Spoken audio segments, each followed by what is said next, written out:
मेरे कागज पड़े हैं वो ले आ।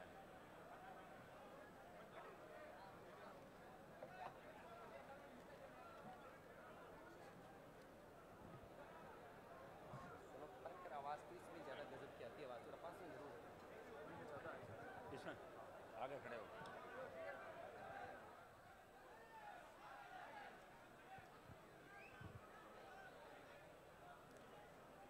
रिया के अंदर आज बजरी माफिया के खिलाफ हल्ला बोल कार्यक्रम के अंदर मनसा सिंह मेड़ता की लाडली विधायक आप सबके बीच सुख दुख के अंदर सत्ता के विरोध में खड़ी इंदिरा बावरी जी, भोपालगढ़ के विधायक और पार्टी के प्रदेशाध्यक्ष पुखराज जी गर्ग साहब, खियूसर के विधायक छोटे भाई नारायण बेनीवाल, सारे तमाम जितने भी सरपंचगण, पादू रिया से लेकर तमाम रिया समिति के सरपंचगण, पंचायत समिति के मेंबर, पूर्व प्रधान प्रतिनिधि भाई नैम सिंह जी आगरा से राष्ट्रीय सचिव, हरियाणा से नेहरा जी,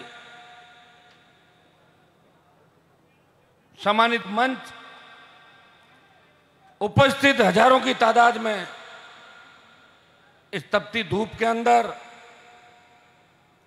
इस राजस्थान के आम आवाम की लड़ाई लड़ने के लिए पिछले 20 साल से मेरा साथ दे रहे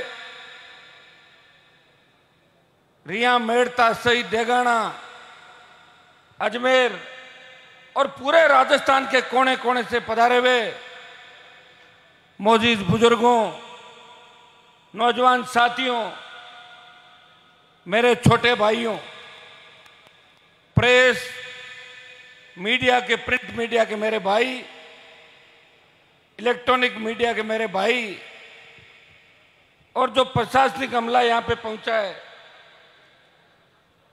और इस कार्यक्रम की सफलता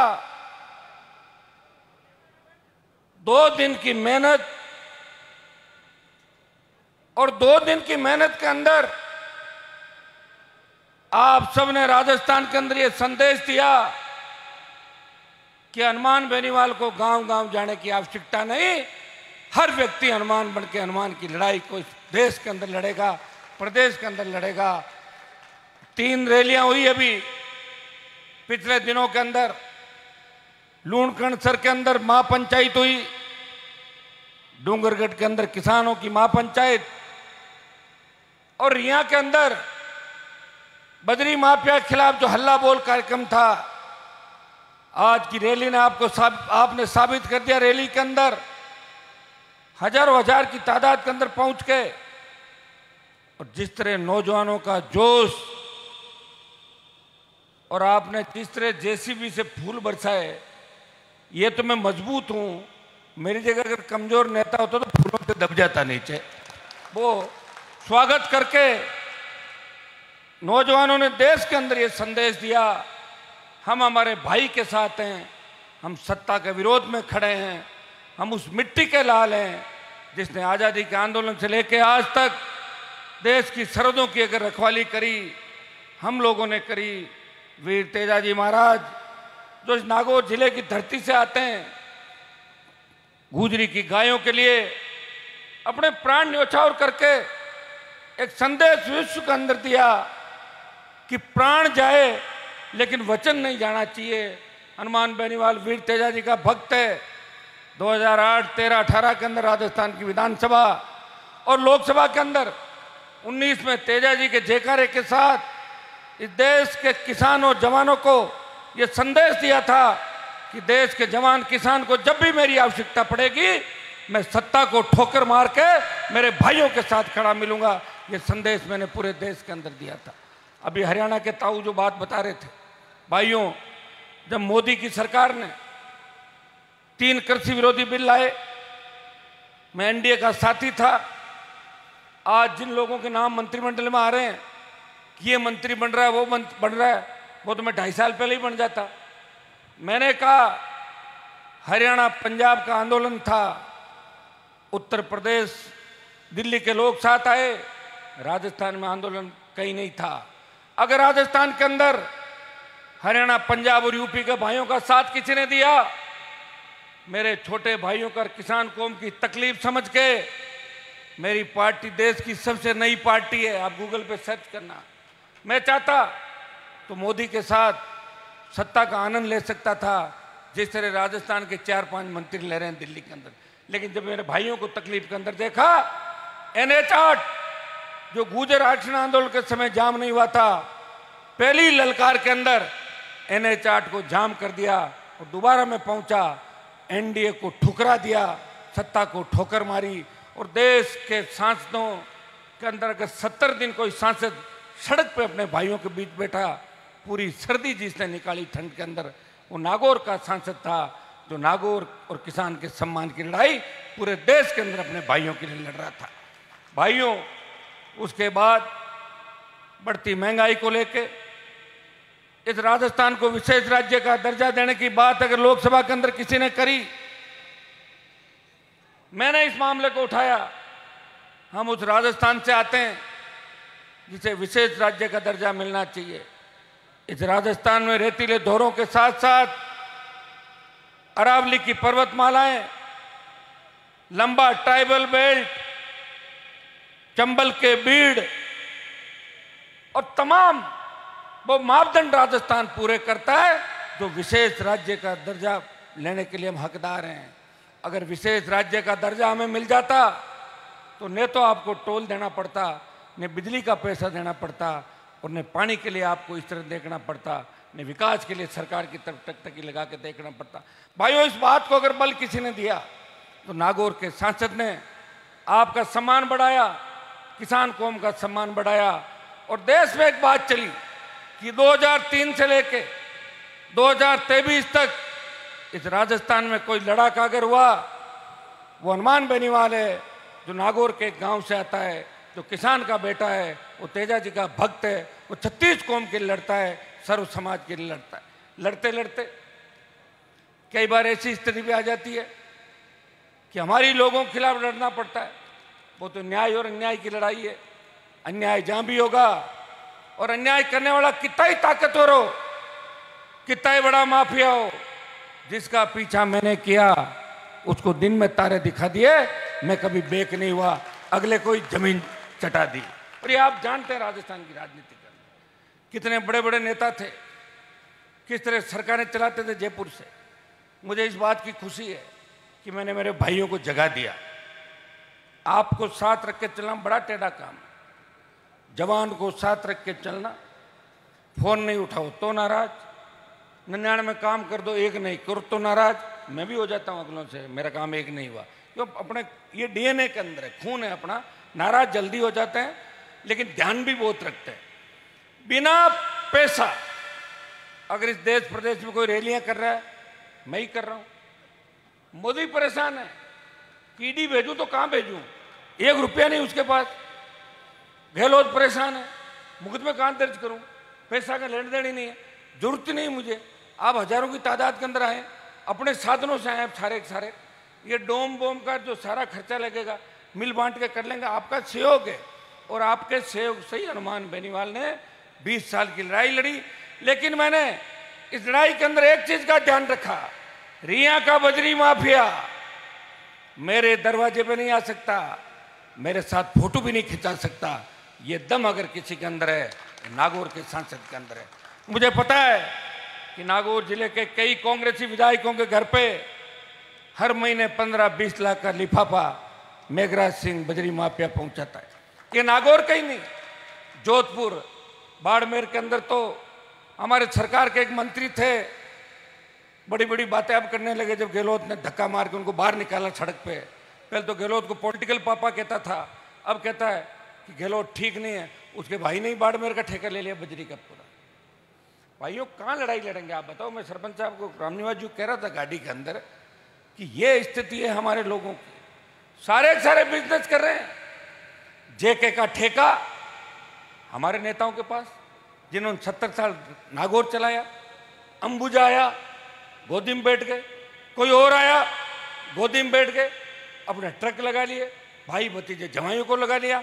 तो फिर जो लोग उनके लिए काम करेंगे वो जनता के लिए काम नहीं करेंगे, उनको सस्ती बजरी से कोई मतलब नहीं। मैं बजरी माफिया के खिलाफ हमेशा राजस्थान की विधानसभा के अंदर, चाहे वसुंधरा की सरकार थी तो भी यही बजरी माफिया वसुंधरा को जेब में लेके घूमता था, और गहलोत की सरकार के अंदर इस बजरी माफिया ने यह कहा मैं किसी को कुछ नहीं समझता, कांग्रेस भी मेरी जेब में है और भारतीय जनता पार्टी भी मेरी जेब में है। और ये 5 लाख टन से ज्यादा जो स्टॉक यहां किया है, मैं ये अधिकारियों को कहना चाहूंगा, आज बजरी माफिया के खिलाफ अगर कार्रवाई नहीं हुई तो स्टॉक इस तरह यहां पड़ा नहीं रहने देंगे। मैं ये भी प्रशासन को कहना चाहूंगा, जे समय रहते इस बात की तैयारी कर लें कि नागौर में कानून व्यवस्था नहीं बिगड़े, और नागौर में अगर बिगड़ गई तो पूरे राजस्थान के अंदर बिगड़ जाएगी। इस बात का भी ध्यान आपको रखना। यहां तो चारागाह है नागौर, तो कोई भी आता है चर के चला जाता है। कोई कलेक्टर आता है वो खूब मोटा माल लेके ऐसे जाता है, कोई एसपी आता है पूरी भूख यहां से निकाल के जाता है, और जाने के बाद कहता है कि नागौर से बढ़िया इलाका नहीं, क्योंकि बोलने वाला कोई है नहीं। एक व्यक्ति लड़ रहा है, लड़ते लड़ते हुए एक व्यक्ति पूरे राजस्थान में लड़ाई लड़ रहा है। समय कम है और लोग ज्यादा हैं, दुश्मन ज्यादा है, बदमाश ज्यादा है। लड़ते लड़ते मेरे साथ ये भी पीड़ा रहती है, हमारे बच्चे भी जोश के अंदर होश खो देते हैं, उनकी रखवाली भी करनी पड़ती है और सरकार उसे लड़ना पड़ता है। फिर विकास अगर नहीं कराएं, पानी मंगाओ, फिर विकास अगर नहीं कराएं तो आप कह दोगे कि खाली भाषण ही देते हैं माइक पे, काम तो हो ही नहीं रहा है। तो भाइयों, संघर्ष के साथ साथ अगर विकास को अमली जामा पहनाया, अगर मेड़ता, खींवसर, नागौर और राजस्थान को विकास के पथ पे आगे लेके गया, लोगों को अपने अधिकारों के प्रति जगाया, थाने तहसील का भय जो लोगों के मन से निकाला, थानेदार से, तहसीलदार से अपराधी डरे, आम आदमी थानेदार से नहीं डरे। अगर ये मजबूती आपको दी तो आपके भाई ने इस राजस्थान और नागौर के अंदर आपको मजबूती दी लंबे समय से।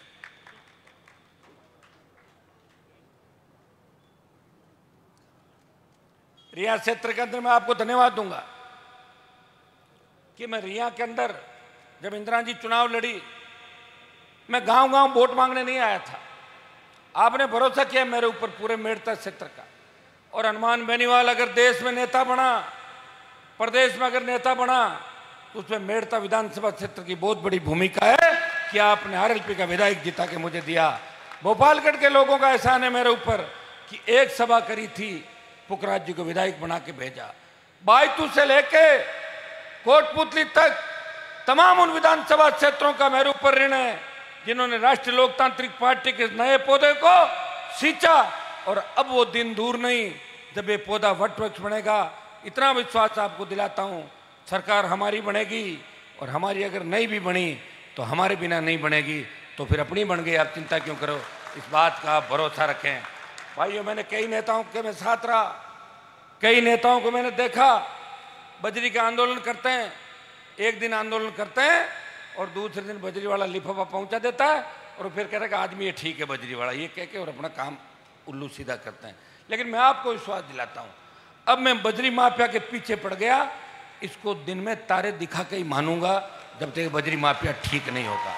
आज रिया क्षेत्र के अंदर हमारी प्रमुख मांगे कि 5 लाख से ज्यादा जो इसने अवैध रूप से अगर आप स्टॉक इकट्ठा करोगे तो लैंड कन्वर्ट होनी चाहिए। कृषि के अंदर जहां कार्य अपन कर रहे हैं उस खेतों में स्टॉक इकट्ठा नहीं कर सकते। इसने तो कृषि के खेतों में इकट्ठा कर लिया।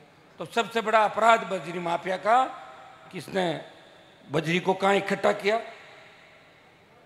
नदी को खोदना चाहिए, शायद 1-2 मीटर कितनी है इसकी खोदने की, और खोद दिया 15 मीटर 20 मीटर, और कई जगह तो पानी निकल गया राजस्थान के अंदर।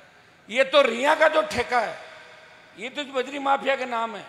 ऐसे 82 ठेके हैं राजस्थान के अंदर इसके पास, जो किसी भांजे के, भतीजे के, किसी दूसरे परिवारों के, उन लोगों के, और सारे नेता इसकी जेब के अंदर नजर आते हैं। एक है रॉयल्टी। अरे भाई, रॉयल्टी तो होती है जब अपना रॉयल्टी का कोई ठेका होता है। जब इसकी लीज है बजरी की, ये रॉयल्टी किस बात की लेता है?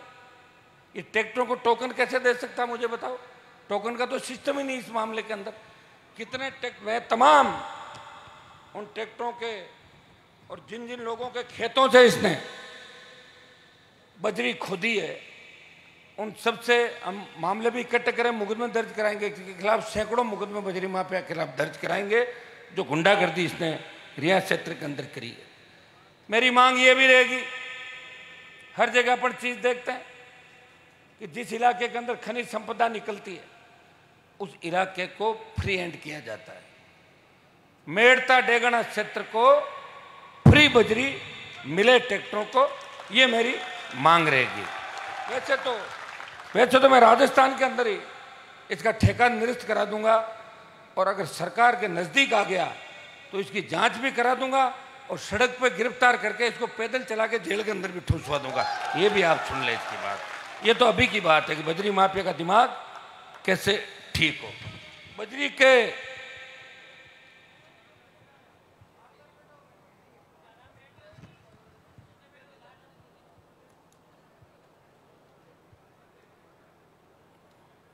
एक जितने गुंडे बदमाश है, पंजाब से, हरियाणा से, यूपी से, सारे गुंडे बदमाश नाकों पे बैठे हैं। ये नाके लगा ही नहीं सकते। नाके तो कब लगते हैं? जब रॉयल्टी का ठेका होता है। ये नाके गलत है। आज या तो सरकार इन नाकों को उखाड़ेगी, नहीं तो चाहे मुझे रात को बैठना पड़े, ये नाके फेंकवाऊंगा यहाँ से उठा के मैं सारे। ठीक है, कोई नाका इस रियासत क्षेत्र के अंदर कोई नाका नहीं रहेगा। अगर नाका रहेगा तो फिर हम नहीं रहेंगे यहाँ पे, ये भी तय है। नाके हटवाऊंगा सर।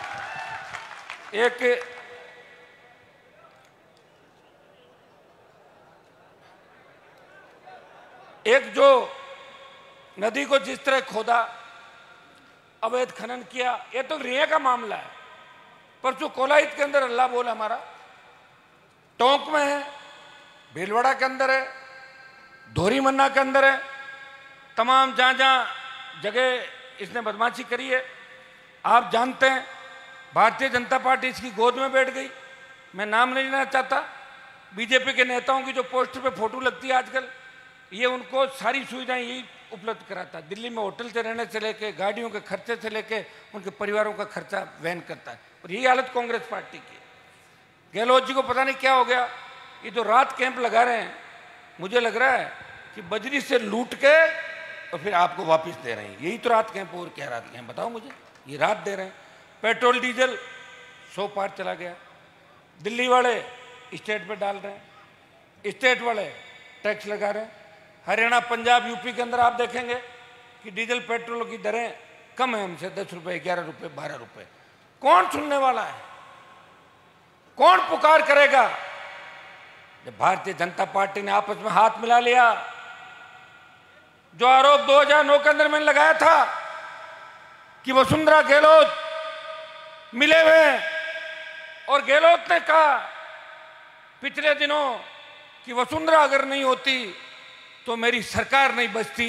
15 साल बाद ये आरोप सत्य साबित हुआ। अगर कोई व्यक्ति लड़ रहा है, और भाइयों पार्टी बना के लड़ने के अंदर बहुत जोर आता है। लोग तो हमारे नेता भी हुए नागौर के अंदर, बड़े बड़े नाम बड़े थे। कभी तो लोकदल के टिकट वहां से खुद लाते थे, उसमें सील किसी और की होती थी। कभी दमकीपा लाते, कभी कोई बिहार की पार्टी लाते।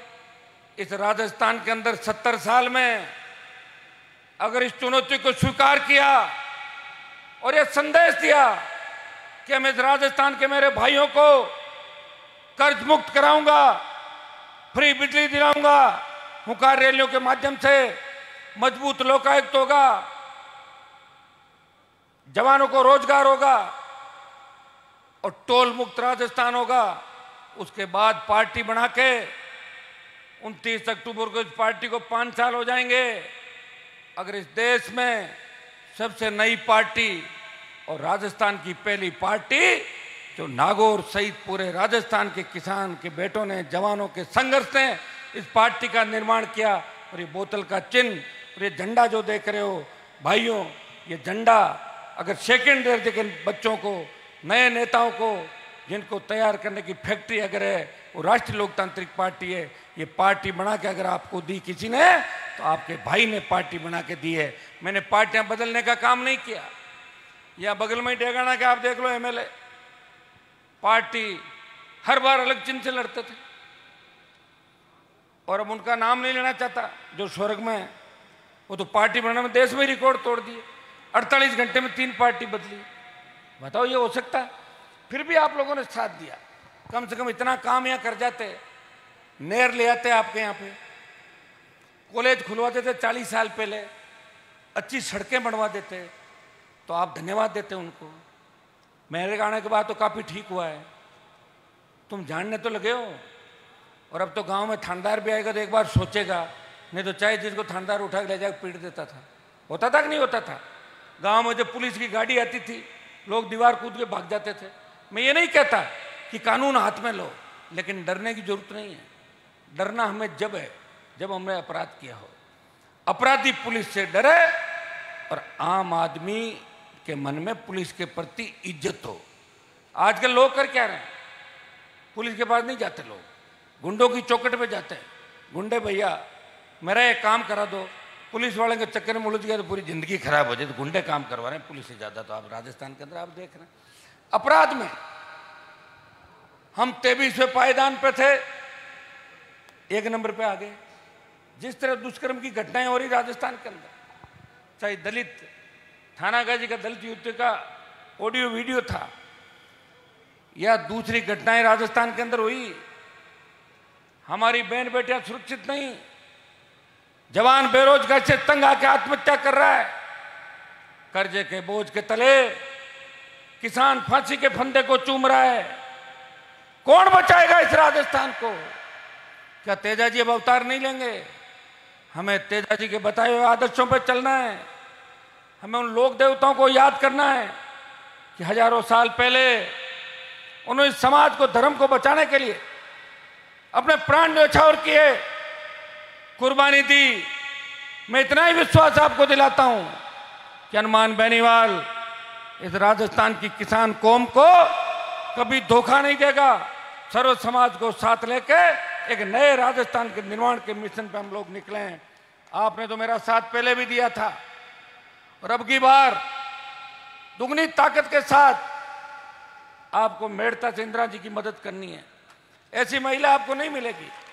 मुझे याद है वो दिन जब गहलोत और अमित शाह पार्टियां तोड़ रहे थे राजस्थान के अंदर, जब गहलोत की सरकार गिर रही थी, बीटीपी टूट गई, लोकदल टूट गया, बसपा हाथी समेत कांग्रेस में चली गई, और आपका दूसरे जो दल थे कम्युनिस्ट, वो भी कांग्रेस में चले गए। उस समय प्रदेश की एक ही पार्टी थी, राष्ट्रीय लोकतांत्रिक पार्टी, जिसके विधायक बाड़ेबंदी में नहीं थे। सरकार घृणा के अंदर सामने खड़े थे, लेकिन मेरे तीनों विधायकों ने मेरा विपरीत परिस्थितियों में साथ दिया और यह संदेश दिया कि हम हनुमान जी के नाम से चुनाव जीते हैं, हम हनुमान जी जो कहेंगे वही निर्णय होगा। ये मजबूती अगर दी तो मेरे तीनों भोपालगढ़, खींवसर और मेड़ता के विधायकों ने दी। भाइयों, हमें और ज्यादा समझदार होने की आवश्यकता है। चुनाव का समय आएगा, देखिए किस तरह की बात होती है। क्या मैं किसी एक समाज के लिए लड़ रहा हूं? जब हमारे गैनाराम मेघवाल ने पुलिस के अंदर था, अपने बच्चों के साथ सुसाइड कर लिया उसने, मेघवाल एमएलए नहीं बोला विधानसभा में उसके लिए, हनुमान बेनीवाल बोला था। आईजी से जांच कराई, डीवाईएसपी का वारंट निकलवाया। वो तो अगर सीबीआई जांच चली जाती, उस समय का एसपी भी जेल के अंदर होता। एक व्यक्ति लड़ाई लड़ता है, वो हर कौम के लिए लड़ाई लड़ता है। मैं ये नहीं देखता कि पीड़ित कौन है। मेरे बयान रोज पढ़ते हो आप सोशल मीडिया पे, दूसरी जगह। मैं सर्व समाज की लड़ाई लड़ता हूं। अब सर्व समाज की मैं लड़ाई भी लड़ता हूं। और आदमी थोड़े से स्वार्थ के लिए अगर कह दें कि हनुमान जी ने कौन सी लड़ाई लड़ी, ये तो उनकी खुद की। अरे बैठो चौधरी साहब, सीध जा रहे हो, बिड़ा तुम 2 मिनट। ऐसे लोगों का भी हमें ध्यान रखना है। देखिए, लोकतंत्र के अंदर बयान तो कोई भी दे देता है। 4 आदमी खड़े होकर फोटो खिंचा ले कि हमने शेर बंद कर दिया, क्या शेर बंद हुआ है क्या किसी से? होता है क्या? और 15 आदमी कहते हैं कि हमने कश्मीर में झंडा फेरा जाएगा 15 जन झंडा। वो तो फोटो खिंचा कर गिरफ्तार हो जाते थे, अखबार में फोटो डलवा देते। लेकिन अपने मन से कोई किसी को मदद करता है, वो मदद ये कहलाती है। जो अपने साधनों से 100 रुपये लगभग का डीजल होगा, गाड़ियों से आते हैं और थकते नहीं हैं। शायद इस देश और प्रदेश के अंदर आरएलपी पहली पार्टी होगी जो 16 दिन के अंदर 8 रैलियां कर रही। 16 दिन में 8 रैली कोई पार्टी कर सकती है क्या? गहलोत के पास तो पूरा सिस्टम है, हेलीकॉप्टर, हवाई जहाज, सारे एमएलए, एसपी, कलेक्टर भीड़ करने में जुट जाते हैं। नरेगा की भीड़ लाकर बिठा देते हैं दुनिया भर की। यही बीजेपी वाले करते हैं, कुर्सियां लगाते हैं। अगर ये बीजेपी वाले मीटिंग करते हैं ना तो 20,000 तो कुर्सी लगाते हैं, फिर उसमें कहते हैं मोदी जी के 7 लाख हो गए, 8 लाख हो गए, 9 लाख हो गए। आपको ये भी पता है इस प्रदेश के अंदर अगर हुंकार के माध्यम से जगाने का किसी ने प्रयास किया तो आपके भाई ने इस प्रदेश के जवानों, किसानों को लड़ना सिखाया। और ये वही नागौर है। 20 साल पहले जब मैं आया था, एक कांस्टेबल गांव में आता था तो गांव वाले कहते थे आज पुलिस की आई करे। और ये वही नागौर है जब गांव के अंदर कोई गड़बड़ करने जाती है तो पुलिस के हाथ पे आंव फूल जाते हैं कि पता करो गांव कौन सी पार्टी का पक्ष दे रहे हैं। आरएलपी वालों को तो नहीं है। ये तो मैंने ही लड़ाई लड़ी भाई, कैसे लड़ी? कि कांग्रेस बीजेपी वाले देख रहे, रोज गिरफ्तारियां हो रही हैं। इस राज्य में कांग्रेस वाले ही हो रहे हैं, बीजेपी मैंने बहुत लोगों को देखा होते हुए। लेकिन जो मिलाजुली का खेल चला, मिलाजुली के खेल को खत्म करने के लिए हम सबको मिलकर प्रयास करना होगा। आज रिया से बड़ी तादाद के अंदर ये मेड़ता का जो इलाका है ये हमेशा जागरूक इलाका था। आज हमारे खींवसर में ट्यूबवेल, कुएं ज्यादा हो गए। एक जमाना था कि सिंचाई खाली मेड़ता के अंदर ही होती थी। मजबूत किसान मेड़ता का था। और मेड़ता के लोग इतने जिद्दी हैं। एक बार नाथूराम जी मिर्दा से कोई राड़ हो गई तो चौधरी ने कहा कि अब गए अजय जी मैदान में, और नाथूराम जी को हरा दिया था। उस समय जब कोई न सोशल मीडिया था, न टेलीफोन थे और न भाषण होते थे, उस समय मेड़ता के लोगों ने कहा कि हम हराएंगे, हरा दिया। ये तो पता नहीं मेरे पे कैसे मेहरबानी आप लोगों की। कई बार तो डर लगता है कि मेरे ही खिलाफ नहीं हो जाओ, डर लगता है मुझे होंगे नहीं तुम लोग, लग रहा है। ध्यान रखते हो सारे नौजवान मेरा, क्योंकि मेरी लड़ाई ये आपकी लड़ाई है। और आपने ये संदेश दिया राजस्थान में कि हनुमान बेनीवाल अकेला नहीं, मेड़ता साथ है।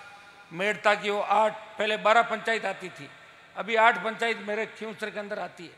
उन 12 पंचायत के अंदर 3 में मैं चुनाव जरूर हार गया था, लेकिन 12 पंचायत में मैं आगे था।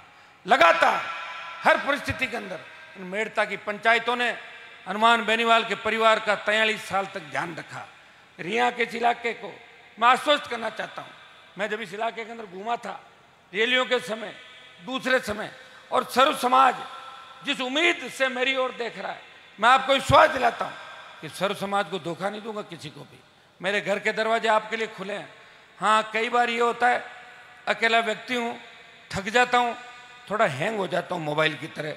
उस बात को ज़्यादा दिल से मत लो, क्योंकि वापस काम भी मुझे करने वाला कौन बताओ? एक व्यक्ति है, प्रयास कर रहा है, पार्टी भी चलानी है, आंदोलन भी करने हैं, चोरों से लड़ना है, बेईमानों से लड़ना है, माफियाओं से लड़ना है, गरीब को गणेश मान के सेवा करनी है। और जो मेरे पास आएगा उसके सामने वाला कोई कांग्रेस के बड़े नेता का रिश्तेदार होगा, कोई भाजपा के बड़े नेता का पार्टनर होगा, उनके खिलाफ लड़ाई लड़ रहा हूँ। 20 साल लड़ते लड़ते हो गए। आज इस हल्ला बोल आंदोलन के माध्यम से हम सरकार को चेतावनी देते हैं। सरकार ने अगर हमारी नहीं सुनी, जिस तरह NH-8 दिल्ली को घेरा था, इस राजस्थान की सरकार को घेर लेंगे, मुख्यमंत्री को जयपुर से बाहर नहीं निकलने देंगे और सारी सरकार को जयपुर में बंधक बना लेंगे। ये मैं यहां से घोषणा आज रिया के इस कार्यक्रम से करना चाहता हूं। भाइयों, आज बजरी माफिया का जो आतंक है, और बजरी के आए दिन आप किससे पढ़ते हो? पुलिस मजबूर है। मुझे नहीं पता कि बंदी क्या होती थानों की, मुझे कोई कह रहा था कि पादू थाने की बंदी कितनी लाख बताई थी? 50 लाख। अब बताओ, पादू थाने की 1 महीने की बंदी 50 लाख और 2 साल कोई थानेदार यहाँ रह गया, कितने लाख हो गए उसने? तो फिर वो हमसे काबू आएगा कि इतना पैसा होने के बाद?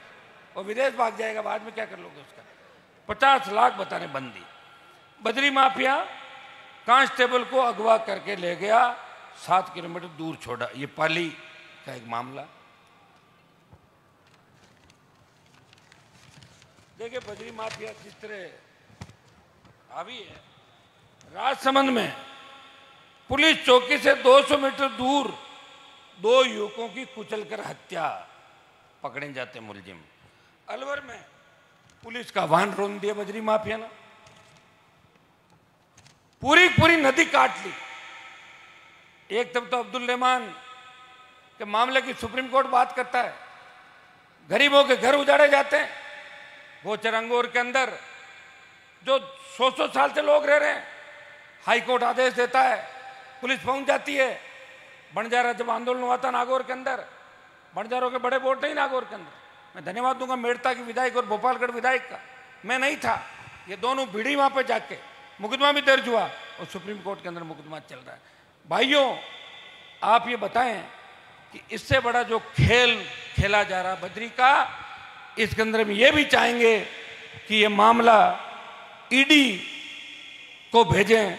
आजकल ईडी राजस्थान में घूम रही है, तो हम चाहते हैं कि बद्री के खेल को भी इसको ईडी के अंदर हम दें। बड़ा लेन देन इसके अंदर हुआ है। ये आप देखिए, नदी के बाहर कृषि भूमि, शमशान गोचर को खोदकर एनजीटी की धज्जियां उड़ा दी। एक मैंने मामला उठाया था लोकसभा के अंदर अंबुजा सीमेंट का, शुरू के अंदर उस मंत्री से मेरी राम ठीक थी, तो उसने कहा मैं कर दूंगा। 2-3 महीने कुछ भी नहीं हुआ, मंत्री दोबारा मिला। अरे मैंने कहा क्या किया आपने? क्या यार छोड़ो उसको। फिर मुझे पता लगा कि जिप्सम का ठेका मंत्री ने खुद ही ले लिया अंबुजा के अंदर। ऐसी स्थितियां भाई देश के अंदर। तो बड़े बड़े गुरु बैठे हैं हर जगह, एक से गुरु घंटाल। जीएसटी की बड़ी चोरी, कितना रेवेन्यू लॉस कर दिया। ओवरलोड रवाना, ये अपन करते हैं 13 टन का और उसमें डालते हैं 40 टन। 100 रुपए टन की बजरी 650 में बेच रहे हैं। गरीब आदमी आजकल कंपाउंड राशि बढ़ा दी। पहले शायद ट्रक की थी 1 लाख, ट्रैक्टर की 25,000, ट्रक की 1 लाख, अब कर दी 5 लाख। 5 लाख ट्रक की और ट्रैक्टर की 1 लाख ट्रैक्टर की। और आप ये बताएं मुझे कि ट्रैक्टर को कॉमर्शियल में तो अपना आप ही मानना चाहिए। हम ये मांग करेंगे। आज हम लोगों को ये भी कहना है कि ट्रैक्टर कृषि कार्य के लिए भी है और किसान के तो ट्रैक्टर ही कॉमर्शियल है। ये भी हम यहाँ से भिजवाएंगे प्रस्ताव और सरकार से मनवाएंगे कि ट्रैक्टर को भी उस श्रेणी के अंदर लिया जाए और वो टैक्स जो लेते हो कॉमर्शियल का, वो टैक्स माफ किया जाए। ट्रैक्टर का बिना टैक्स के ट्रैक्टर को कॉमर्शियल श्रेणी के अंदर शामिल किया जाए। ये बजरी माफिया का खेल रिया के अंदर चला बहुत समय से। सब लोग कह रहे थे, हमारे नौजवान जोश के अंदर आ गए। एक बार इनकी फोड़ंतरी भी कर दी थी बजरी माफिया की 2-3 टोल नाकों पे। फिर एक धरना चला, धरने के बाद कुछ बातें तय भी हुई, लेकिन वो तय बातों पर बजरी माफिया रुका नहीं।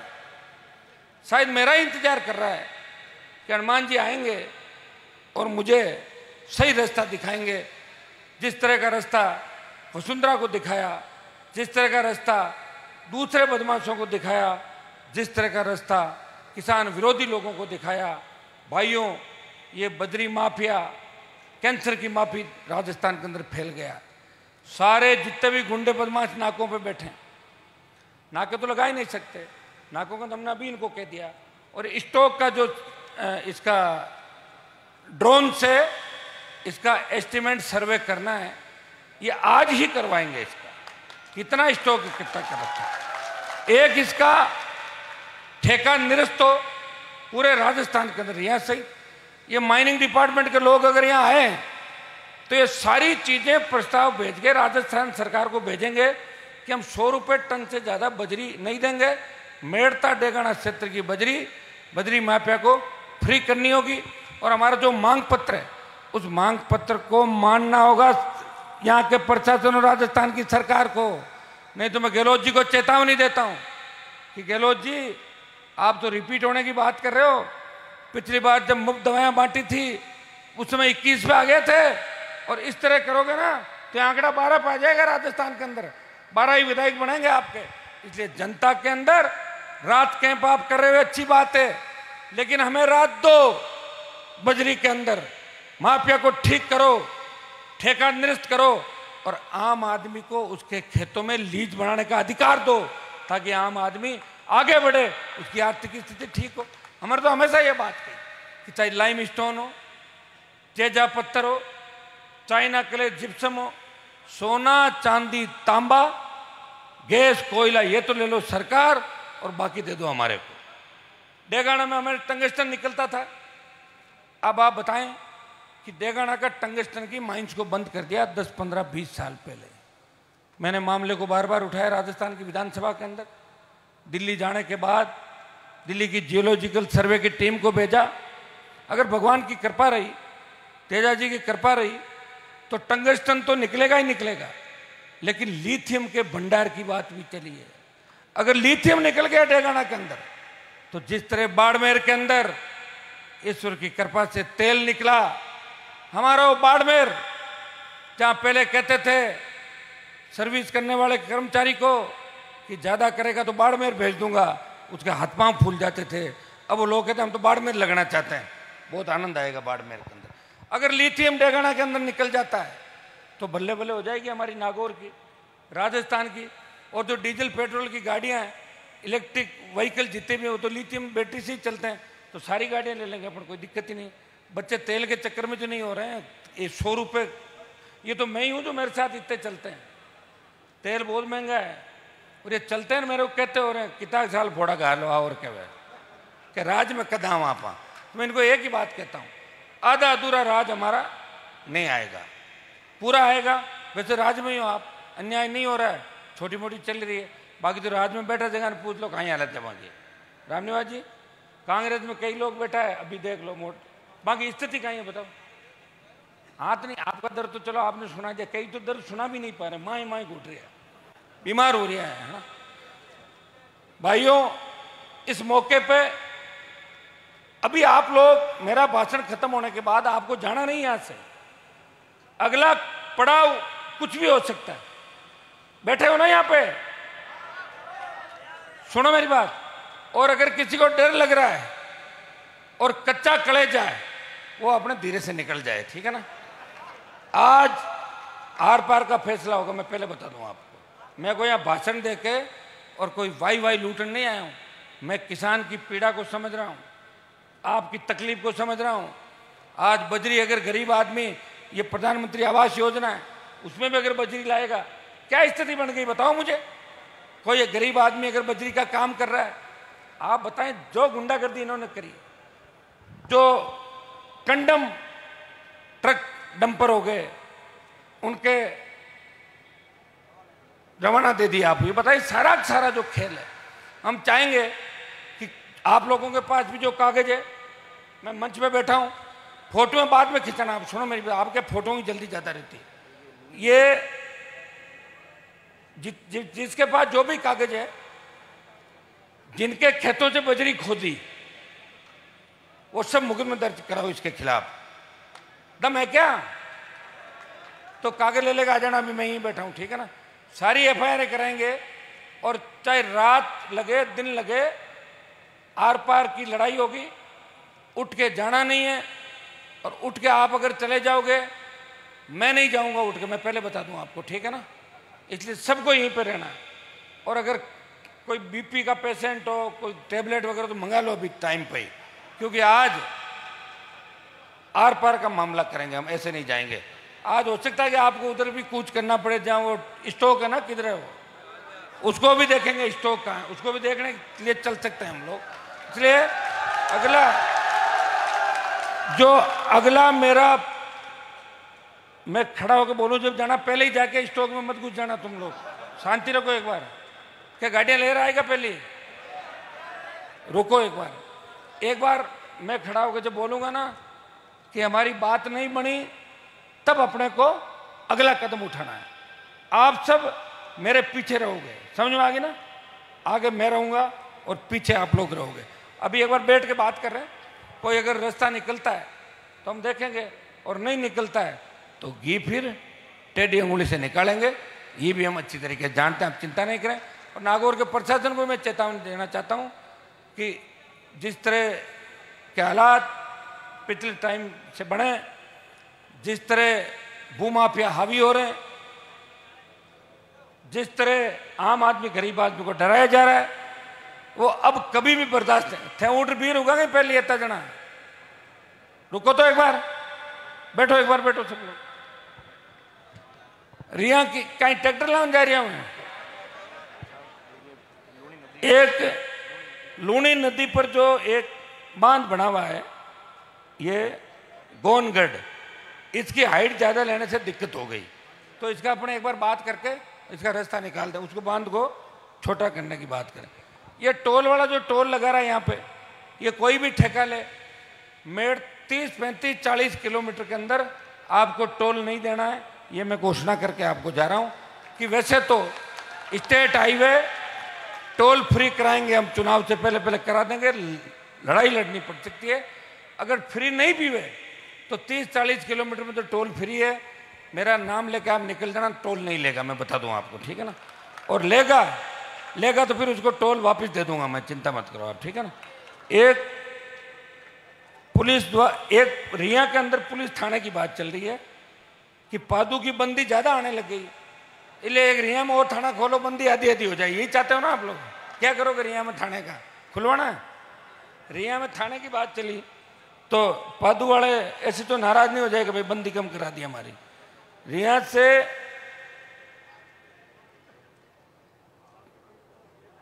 सिविल न्यायालय और कुछ डिमांड आपकी आई है। कॉलेज का जो मामला था, मेड़ता कॉलेज का कार्यक्रम था, इंदिरा जी भी बैठी थी, रामनिवास जी ने, सारे सरपंच, रामतार जी प्रधान सब बैठे थे। क्या साहब रिया में कॉलेज खुलवा दो ना। अब देखो भाई, मैं कांग्रेस पार्टी में तो हूं नहीं, लेकिन अभी चुनाव का साल है, कांग्रेस वाले भी सोचते हैं कि हनुमान जी के थोड़े बहुत काम हो जाएं तो हनुमान जी ज़्यादा नाराज नहीं रहे, और यही मोदी सोच रहा है। तो मेरा तो कागज चल जाता है, मैं इधर भेजता हूँ तो इधर चल जाता है, और दिल्ली भेजता तो उधर चल जाता है। फायदा तो आप करो, मेरे तो कोई काम है नहीं।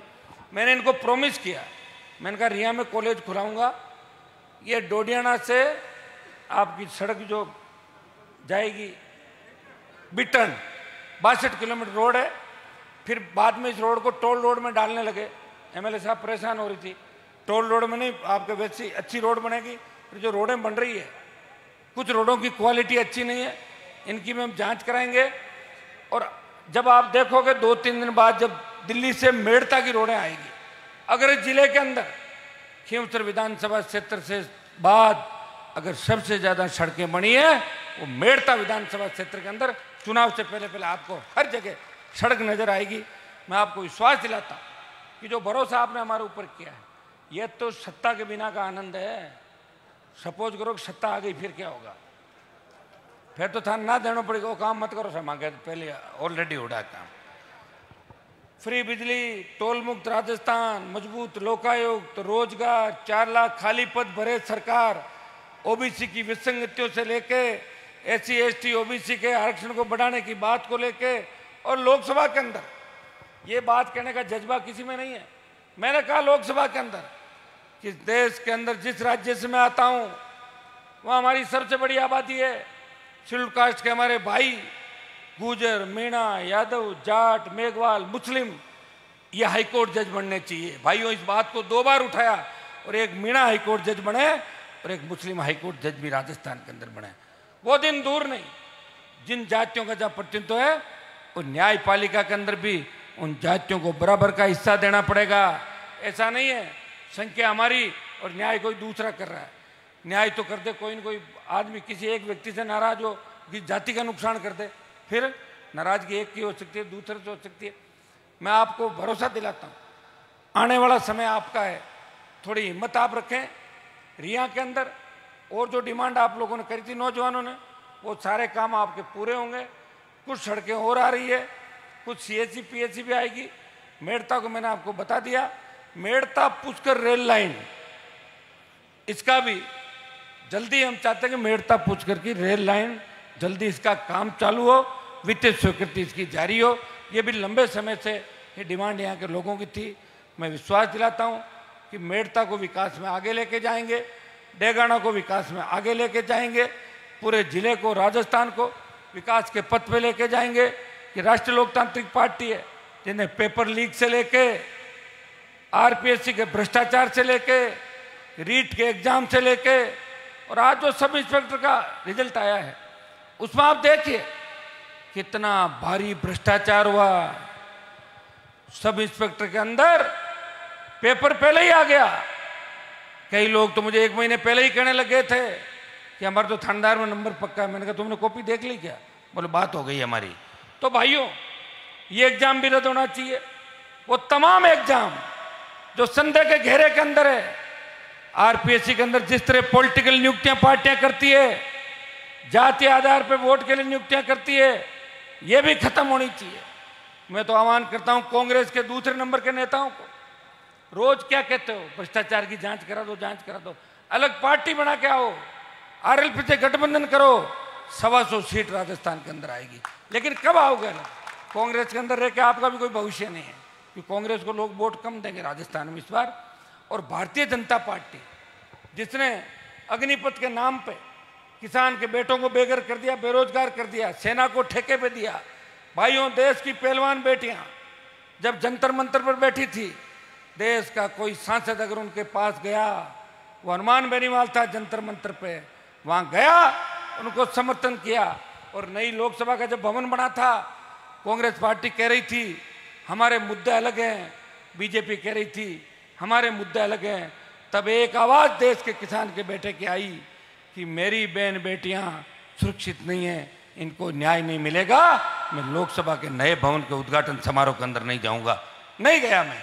और जब इनको अरेस्ट किया, लाठीचार्ज किया, तो भाई बजरंग के साथ आपने देखा होगा कि रात को 11:30 बजे मयूर विहार थाने से अगर कोई लेके आया, वो नागौर का सांसद ही था, जो हरियाणा, उत्तर प्रदेश, दिल्ली के अंदर कोई भेद नहीं करता, जो चाहता है कि हमें हमारा हक और अधिकार मिले, हमें नरेगा में मजदूर बना के, हमें मुफ्त की ट्यूबलाइट बल्ब बांट के, मुफ्त के गैस सिलेंडर बांट के हमें राजी मत करो गहलोत जी, हमें रोजगार दो, स्थायी रोजगार दो, जहां भी उद्योग लगे, जहां भी फैक्ट्रियां लगे, चाहे तेल निकले, 80% स्थानीय लोगों को रोजगार का कानून बने।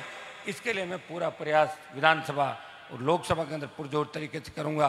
सड़क से लेके सदन तक अगर कोई लड़ रहा है, हम लड़ रहे हैं। बीजेपी वाला कह रहे हैं हम भी अल्लाह बोल रहे हैं।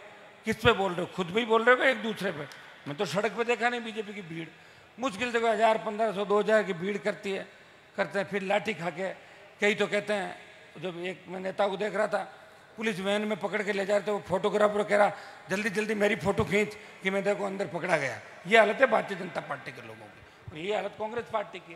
कांग्रेस तो बिखर गई, और भाजपा 12 दूल्हे और एक लुटेरी दुल्हन, 13 लोग भारतीय जनता पार्टी के अंदर है। ये आपने देखा होगा। भाइयों, उठो, अपनी ताकत को पहचानो। नौजवानों, आज का अगर अखबार आपने पढ़ा होगा, उसमें लिखा था 75 लाख नए मतदाता जुड़े हैं। कितने? 75 लाख। आपको गणित भी बता दो, पहले किसी ने सोचा था क्या कि मेड़ता में आरएलपी जीतेगी? 5 साल पहले थोड़ी सोचा था। एकदम समीकरण बना, आप उठ खड़े हुए, जीता दिया आरएलपी को, आपकी इच्छा थी। पिछली बार 18 के अंदर जब चुनाव थे, 1,39,00,000 वोट मिले कांग्रेस को, 1,36,37 बीजेपी को, और 80 लाख वोट हम लोगों को मिले थे। सबको मिला के 80 लाख। हम सब एक रहेंगे इस बार कांग्रेस बीजेपी के खिलाफ। जितने भी दल है सबको मनाएंगे, राजी करेंगे, और 80 का हो जाएगा 160। और ये 75 जो नए जुड़े हैं ना, ये वैसे ही इसमें से 50 लाख आरएलपी और इन गठबंधन को डालेंगे वोट। ये नए बच्चे हैं, ये नौजवान हैं, ये राजस्थान को आगे देखना चाहते हैं, ये बेरोजगारी की समस्या का ठोस समाधान चाहते हैं। ये नौजवान जो नशे की प्रवृत्ति के अंदर डूबता जा रहा है, इस नशे को भी हमें ख़त्म करना है। मैं आपको संदेश देना चाहूँगा कि हमें नशा एक ही चीज़ का रखना है कि माता पिता का नाम कैसे रोशन हो, हम उस फील्ड में आगे कैसे बढ़ें। अब सारे तो एमएलए एमपी तो बन नहीं सकते। मैं तो कई बार ये सोचता हूँ, मैं कलेक्टर होता तो अच्छी बात था, मैं एसपी होता तो ठीक था, डंडे तो पड़वाता कई लोगों के, तो क्या फायदा। मैं तो एमपी बन गया, एमएलए बन गया, एमपी बन गया, मंत्री पदों को ठोकर मारते मारते उम्र बढ़ती जा रही है। सारी जवानी तो संघर्ष में बिता दी और बुढ़ापे में आज हाथ भी आ जाएगा तो क्या कर लूँगा बताओ आप। बुढ़ापे में काम कर पाता है क्या कोई आदमी। फिर भी हनुमान बेनीवाल ने इस कौम के सम्मान के लिए पूरी जवानी समर्पित की, पार्टी बना के संदेश दिया और दोनों पार्टियों के दांत खट्टे किए और चुनौती दी कि हम लड़ने वाले योद्धा हैं। दिल्ली में जब 24 एमपी मोदी का जयकारा करके मोदी की जय बोलते हैं, वो एक ही एमपी है जो ईआरसीपी की बात करता है, वो एक ही सांसद है जो फसल बीमा क्लेम की कंपनियों के भ्रष्टाचार की बात करता है। जो लोग कंपनी बना के, जो लोग सोसाइटी बना के गरीब लोगों को लूटते हैं, अपने समाज के लोगों को भी नहीं छोड़ते, उन लोगों के खिलाफ भी कोई बात करता है, हनुमान बेनीवाल करता है। पेट्रोल डीजल की कीमतें घटाने की बात करता है, नदी नालों को जोड़ने की बात करता है, शिक्षा की बात करता है, वो आपका ही सांसद करता है। इसलिए भाइयों, इस बार मुझे मजबूती दें। मुझे पता है कि राजसमंद के अंदर भी, गठबंधन के अंदर मैं आपके बीच आया था और आपने एक तरफा मतदान भारतीय जनता पार्टी के यहाँ की प्रत्याशी करके जिताया था। वो गठबंधन था, एक जगह वोट मुझे इन्होंने दे दिए और 23-24 जगह मैंने इनको दिला दिए। वो कोई बीजेपी ने एहसान नहीं किया था मेरे पे। अब जो मेरे वोट उधार है उनको पर 20-25 लाख वापस लेना है इनसे, ले गए थे लोग। इसलिए आप चिंता नहीं करें, हम सब मिलके नए राजस्थान का निर्माण करेंगे। बात को सोचने समझने की, आप ये सोशल मीडिया का जमाना है, आप सोचे समझें, उस व्यक्ति का साथ दें जो आपके साथ दुख सुख के अंदर खड़ा है।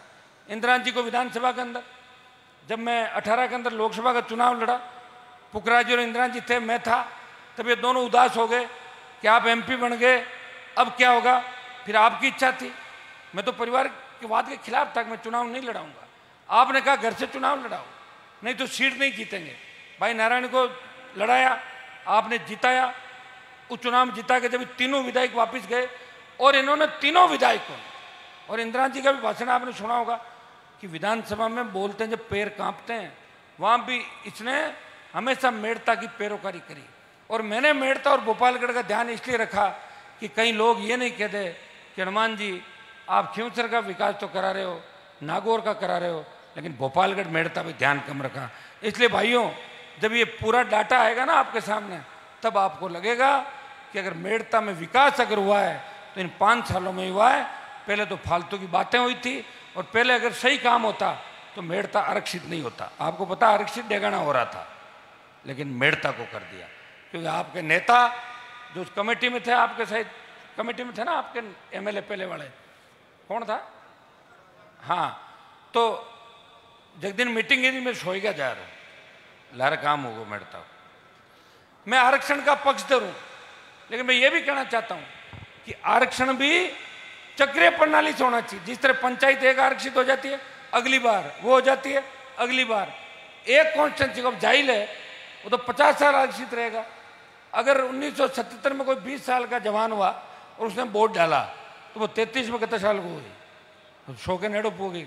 और यही नहीं बोला, कोरोना के टाइम तो काफी घिपरा लोग, और कोई स्थिति होगी उन्होंने देखा ही नहीं कि लोकतंत्र क्या है। आरक्षण मिलना चाहिए, लेकिन आरक्षण चक्रीय आधार पर मिलना चाहिए। भाइयों, लंबा समय हो गया, आप लोग भी लंबा संघर्ष कर रहे हो। आज हमारी बजरी की आर पार की लड़ाई है। अभी मैं मंच पे मेरे सारे नेताओं से बात कर लेता हूं। बजरी संगठनों के और व्यापार संगठनों के जो ज्ञापन आए, नहीं आए नहीं, बजरी वाले जो यहाँ के लोकल बजरी वाले, ट्रैक्टरों वाले और दूसरे लोग जो ज्ञापन दे रहे हैं, हम रिया की तो बात कर ही कर रहे हैं, हम राजस्थान की भी बात कर रहे हैं कि राजस्थान में बजरी का ठेका निरस्त हो। बजरी की दरें 100 रुपये से ज़्यादा राजस्थान के अंदर नहीं हो, 100 रुपये दर सरकार करें। अगर गहलोत जी रात देना चाहते हो, स्टेट हाईवे टोल फ्री करो। पूर्ववर्ती सरकार के समय भी हमने संघर्ष करके स्टेट हाईवे को टोल मुक्त कराया था, अब आप इसको टोल मुक्त करें। और पेट्रोल डीजल की कीमतें भी राजस्थान में कम करें। मोदी कम करे कि नहीं करें, आप तो करो छोटी मोटी कम, क्योंकि आपने कितना राजस्थान पे जगह जगह ये तो माफिया छोड़े हैं, तो इनसे जो सरकार को पैसा मिला है वो सरकार को राहत दो आप लोग। ये प्रमुख मांगे हमारी रहेगी। रिया का जो ये ऐतिहासिक कार्यक्रम है, इसके लिए आयोजकों को, मेड़ता एमएलए साहब को, सारे सरपंचों को और सारे मेरे नौजवान जो ये खड़े हैं, सारी टीम, नाम इसलिए नहीं लूंगा कि ये सोचेंगे एक दो का कोई बाकी रहेगा, सारी टीम जो मेरे साथ खड़ी है, मैं सबको धन्यवाद दूंगा कि ऐतिहासिक कार्यक्रम इन्होंने कराया। मेरे हिसाब से रिया में तो कोई रैली इतनी बड़ी पहले हुई नहीं होगी, तो मैं तो जब कोई काम करता हूं तो पहली बार ही होता है सारा काम, तो अब रिया पहली बार, तो बजरी भी पहली बार ही कम होगी, हो जाएगी, चिंता नहीं करें। बालोतरा में भी हमने बड़ा प्रदर्शन किया था और 3, 4, 5 इस महीने में लगातार प्रदर्शन करके इस राजस्थान की सरकार को झुकाएंगे और आपको अपना हक और अधिकार दिलाएंगे। बजरी माफिया की दादागिरी राजस्थान में खत्म करेंगे और माफिया राज भी राजस्थान में खत्म करेंगे। कानून का राज बने, आम आदमी गरीब आदमी को इज्जत सम्मान मिले और आपकी खुद की सरकार बने। फसल बीमा कंपनियां जिस तरह गुंडागर्दी कर रही है, जिस तरह के हालात इस प्रदेश के अंदर, देश के अंदर बने, कौन जिम्मेदार है इसके लिए? जिम्मेदार वसुंधरा और कांग्रेस का गठबंधन है। 23 साल का जो नूरा कुश्ती और जो मिलाजुली का खेल था, इसकी वजह से हम पिछड़ते चले गए। अब हम आपको आगे लेके आएंगे, हर मामले में आगे लेके आएंगे। अब मैं मेरी बात को समाप्त करके मैं यहाँ बैठा हूँ, आप लोग अभी 10, 15, 20 मिनट तक यहीं बैठो। आगे का निर्णय क्या होगा, हो सकता है हमें हाईवे की तरफ चलना पड़ जाए, हो सकता है स्टॉक जहाँ पड़ा है वहाँ चलना पड़ जाए। चलूंगा मैं पहले, समझ गया ना, पहले मैं चलूंगा, हमारे परिवार में जाइए, पहले मैं चलूंगा, फिर आप, अभी आप बैठे हैं, एक बार हम बात कर लें। बहुत बहुत आपको धन्यवाद। 2-3 जोरदार जयकारे लगाए आप। बोले तेजा जी महाराज की, बोले राम साहब पीर की।